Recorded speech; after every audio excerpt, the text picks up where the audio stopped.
Voilà, nous sommes avec Paul-Henri au centre Abicéa à Civaux. Alors, Paul-Henri, tu fais quelque chose d'un peu particulier dans ce centre et dans cette fosse. Tu fais des stages photo. Alors, est-ce que tu peux nous expliquer un peu plus en détail?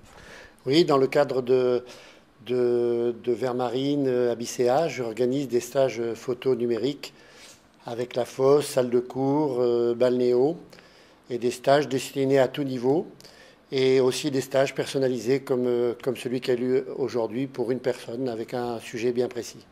Alors, plus techniquement, qu'est-ce qu'on va apprendre pendant ces stages? On a bien compris que c'était personnalisé, mais est-ce que tu peux nous brosser un tableau de tout ce qu'un débutant ou un photographe moyen peut apprendre avec toi? D'accord.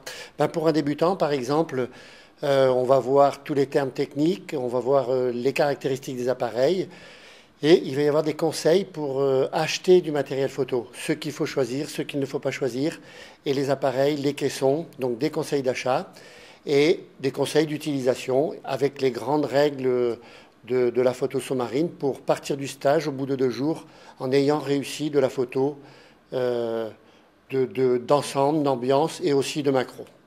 C'est-à-dire qu'au bout de 2 jours, on a les bases, on va dire, on a les bases pour faire de la photo sous-marine, hein. Oui, au bout de 2 jours, on a les bases, on a des conseils, et je dirais même un peu plus que les bases.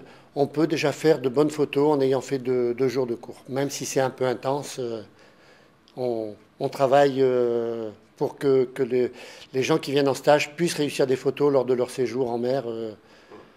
Donc il y a une grosse partie théorique, ensuite on va plonger, et ensuite il y a des débriefs, hein, c'est ça? Oui, tout à fait. On commence par un cours théorique le samedi. Je demande d'abord aux élèves ce qu'ils veulent entendre et ce pourquoi ils sont venus. On applique, on fait le cours théorique, ensuite on va dans une balnéo, on reste 1 heure, je peux corriger en temps réel parce qu'on n'est pas immergé. Ensuite on va dans la fosse de plongée. Après on revient, on débriefe, on va manger et l'après-midi on refait des cours théoriques avec une plongée le soir et on recommence le lendemain. Et bien sûr on termine un peu tard dans les mobil-homes parce qu'on va aussi toucher un peu les photos sur les logiciels. C'est une demande qui est nouvelle. Donc on traîne un peu tard le soir et le lendemain, on recommence ça. Alors ça reste quand même des cours techniques et non pas artistiques, hein.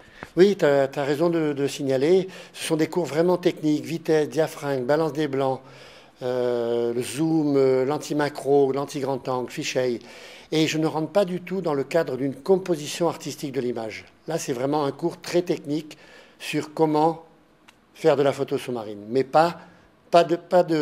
si on me demande, je réponds bien sûr, mais ce n'est pas le sujet du cours. Alors concrètement, tu fais des cours toute l'année, comment ça se passe? T'es que à Civaux, tu vas ailleurs? J'en fais toute l'année. Alors il y a Civaux, mais il y a aussi dans le cadre de Vermarine, il y a Chartres qui vient de s'ouvrir, donc je vais faire des cours à Chartres, et aussi dans la fosse de Conflans-Sainte-Honorine, où on va développer les stages photos pour la région parisienne. Très bien, donc on te contacte et c'est un peu à la carte en fait. On me contacte par l'intermédiaire de Vermarine, ils vont trouver facilement mes coordonnées. Très bien, merci PH, et ben écoute, bonne continuation. Salut, merci.